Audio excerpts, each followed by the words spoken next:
Hello, my name is Eric English, and I'm your resident philosopher, theologian, and ninja. Well, hey, everyone, we have a great show for you today. It's a little bit different than what you might be used to. Today, I'm doing Unenlightenment's first solo podcast. We'll be doing solo podcasts every now and then so that we can jump into some of the theological, philosophical, and cultural issues of the day. Today, we are going to talk about unenlightenment. What does it mean? It's a question I get asked all the time.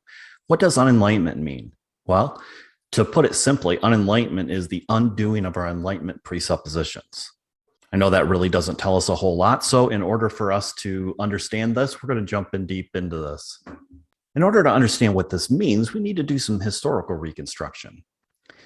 You see, up to the Enlightenment, the church had been the primary power broker of knowledge for at least 1,000 years. And the Enlightenment came along as a rationalization of that irrationalism that was occurring during that time. Scripture was the primary means of knowledge, and anything that contradicted that was seen as heretical and not a part of, or should not be a part of, the community's discussion on reality. The Enlightenment is really characterized by a rationalism that was meant to combat the church's irrationalism. And the hallmark of that Enlightenment thinking is the development of modernism, which we will discuss more in a few minutes. Emerging from France in the early 17th century is the father of the Enlightenment, Rene Descartes. And Descartes was known for his famous idea, cogito ergo sum, which means I think, therefore I am. Basically, what he meant by this was that there are things that I can doubt in this world. And in fact, I can doubt everything. There's nothing in this world that I cannot doubt except the fact that I have the ability to doubt, to think, to reason. Those things are axiomatic and just a part of who I am. Therefore, the ability to doubt one's own existence was really the pathway to obtaining knowledge of oneself, as well as the world around us. That's a very simplistic understanding of Descartes, but all that's really necessary for what we're talking about today. Next on our list in this intellectual genealogy that we're constructing here is Immanuel Kant. Now, Immanuel Kant does not come into the picture until the mid to late 18th century. So there's a gap between Rene Descartes and Immanuel Kant. And then in that gap, we have really a scientific and mathematical revolution that's taken place. Some lightweights you've probably never heard of before, like Isaac Newton and Leibniz. These people were important during this time and really helped to kick off the scientific revolution. Following Newton and Leibniz, we have Immanuel Kant, who comes into the picture mid to late 18th century. Now, Kant is a major heavyweight when it comes to his philosophy and in intellectualism in general, and in the Enlightenment in general. He is not, however, a heavyweight when it comes to what we're talking about here for modernism. So I'm not going to spend a whole lot of time on Kant right now. He did argue that something that's important is that he did argue that metaphysics is merely speculation and has nothing to do with reality. And we will come back to that idea because that idea will be carried down this intellectual lineage that we're going through. And he is also the father of German idealism, which is what we'll get into a discussion here on the next philosopher.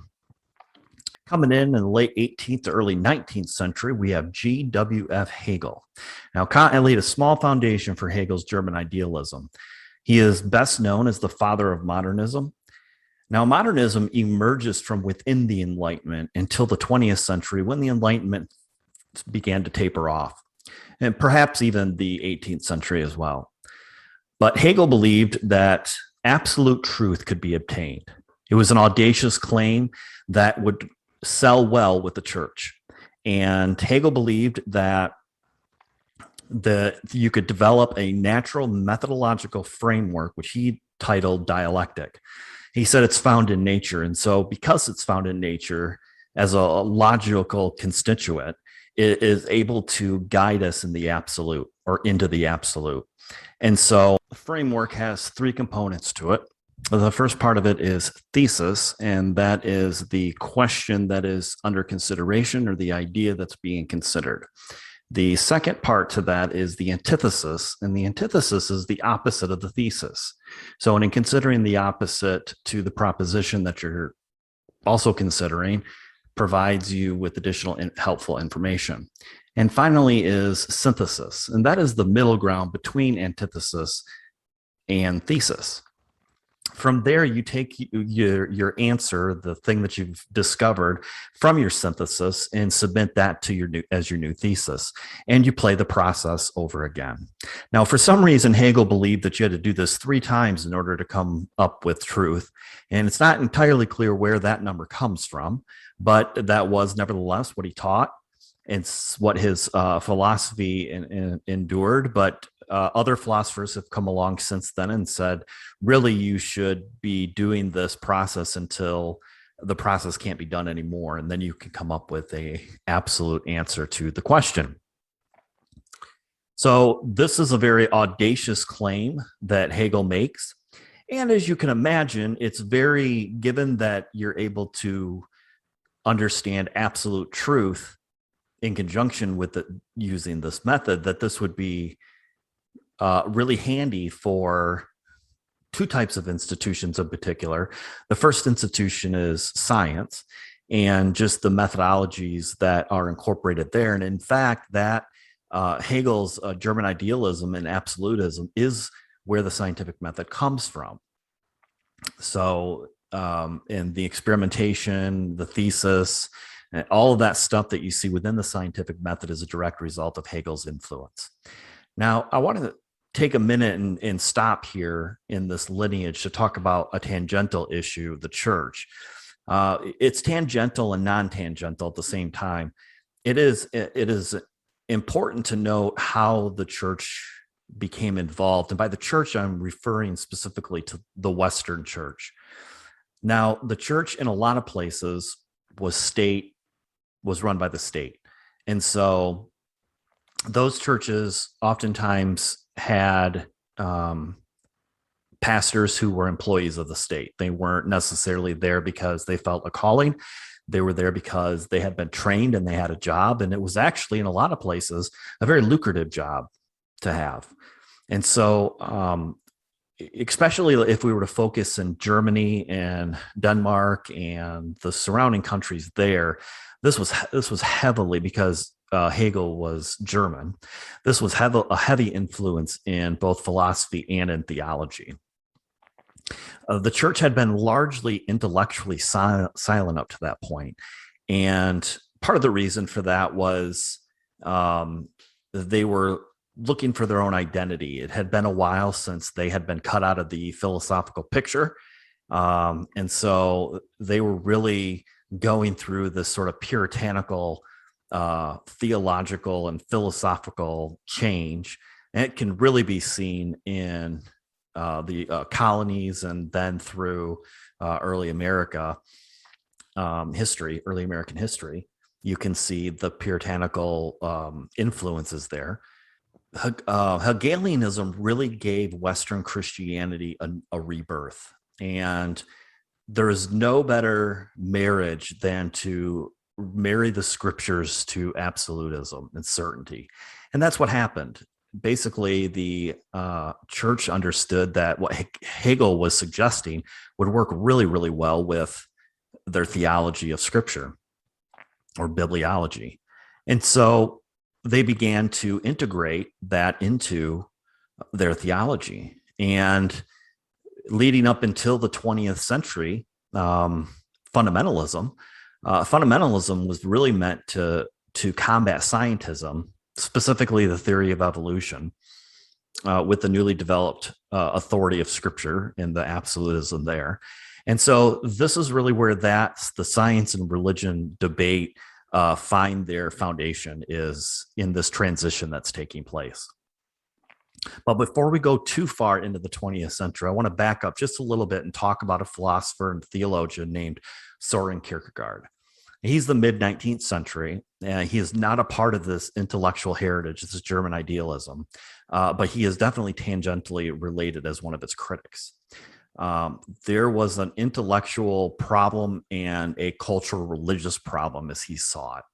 The intellectual problem was that he would argue that not only is not all truth able to be explained through dialectic, but it is in and of itself unable to submit itself to the same criteria that it imposes on others.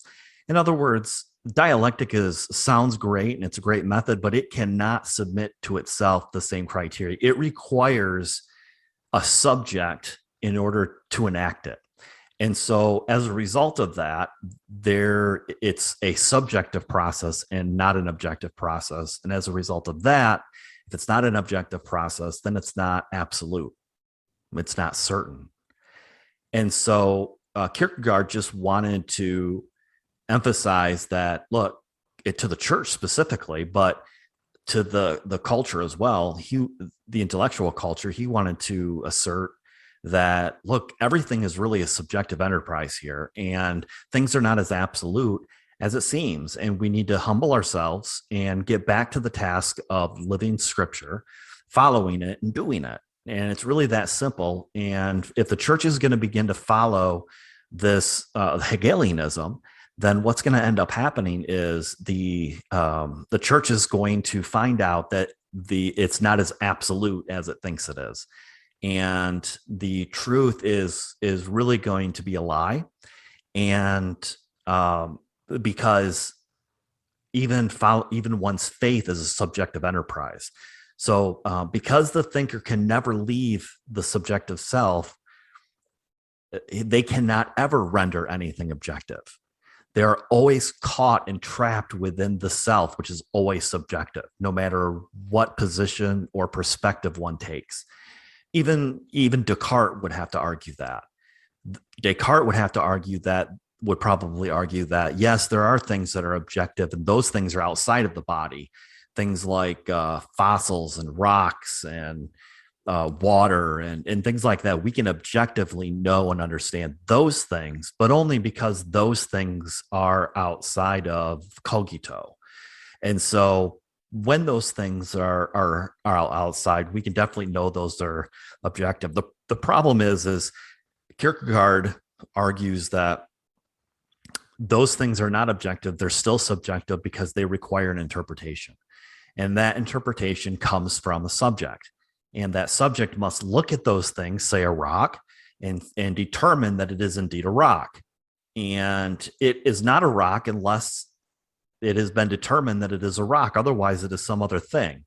And so even going outside of oneself and looking to other things is still a subjective enterprise.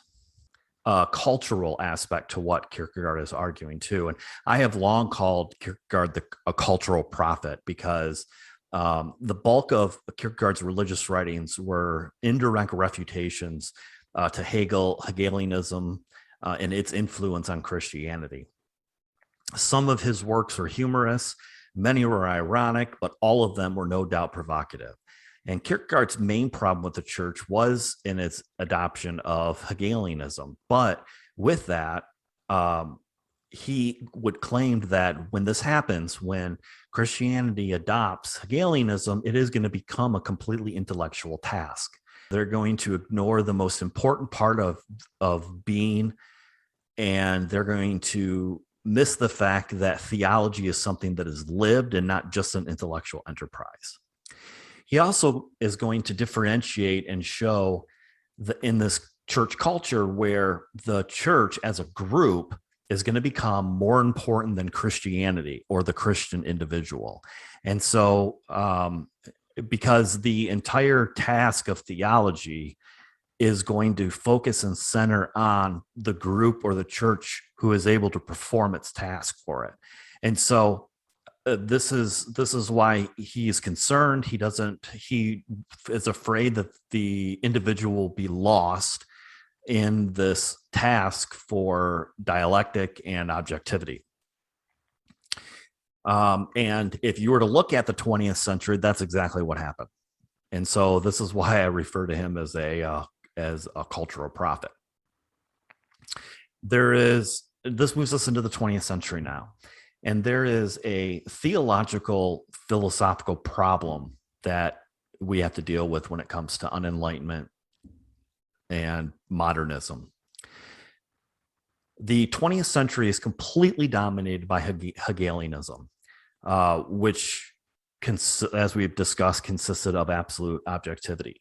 Modernism created an altercation between two intellectual titans, and we've mentioned this: the church and science. These two groups were more than happy to embrace the absolutism for objectivity for their individual endeavors. Although this worked well for science, it created a philosophical problem, which is still seen to this day for within the modernistic worldview. And that is, you'll recall earlier that we talked about Kant's denial of metaphysics. Well, in science, you have the same issue. You have the denial of metaphysics because metaphysics cannot be submitted to process. Well, at least an objective process. And so because it can't be submitted to an objective process, it can't possibly exist in reality because reality is made up objectively of material. And all of that reality can be tested. So if all that reality is all of reality and there isn't anything else, then metaphysics can't possibly exist. This is the line of thinking. You cannot apply objective physical principles to a subjective metaphysical God. And so if you deny metaphysics exists at the outset, then you're denying the mechanism from which God is to be known. And if you're doing that, you can't possibly know if God exists in that worldview. Whether you're a Hegelian or a scientist, you will never conclude or come up with a conclusion that says the answer is God. And so because they've denied metaphysics as a way of discerning truth at the outset. And in fact, the entire area of modern apologetics exists for this very reason: to objectify God, to make him into the type of object one can detect, so that people in the atheists in the scientific community, atheists in the philosophical community can understand and have the ability to see God within their own worldview. This is the task of modern apologetics, to objectify God. And that is an unfortunate task to have been handed. Modern apologetics has not always been that way. We've had apologetics as far as the patristics in the early church. We've been doing apologetics. And so, but modern apologetics task is quite different from the patristics task in apologetics, in that we are beginning by assuming the worldview of Hegel and modernism. We assume it at the outset. And because of that, because we assume it at the outset, now I'm not saying that theologians deny metaphysics, because they don't, but they fail to see the connection that you can't physically prove a metaphysical God. For some reason, that doesn't click with them. And so they see this bridge between the two, which is apologetics. And that their task is then to make that connection for scientific and philosophical worldviews. So that is sort of the whole look at the Enlightenment in a very brief period of time. We could dive into each one of these characters, each one of these ideas, and have our own podcasts on those, and maybe we will in the future. But for now, I wanted to provide a succinct explanation. If we ever want freedom for theological expression, we have to undo or deconstruct these Enlightenment presuppositions, especially Hegelianism. The problem is that everything that we've learned in church, if you're alive today and you're listening to this podcast, everything you've ever learned in church has been influenced by modernism, has been influenced by the Enlightenment. And so we need to back up. We need to rewind the tape and go back to the beginning when Descartes said that it is okay to doubt. He said that it's okay to doubt. That's what cogito ergo sum means, that it's okay to doubt. And it is okay to doubt. And once we have begun in doubt, we can then begin, as we just did here, reconstruct the ideas and come up with some answers as to why certain things are the way they are. And then we can look at those presuppositions and check them at the door. The only way around the influence that the church has brought upon us is deconstruction. And the only way to make our faith our own is to unenlighten ourselves. I want to thank you for joining us on our first solo podcast. Please remember to give a thumbs up and subscribe to get more great content. I love all you guys, and thank you for watching.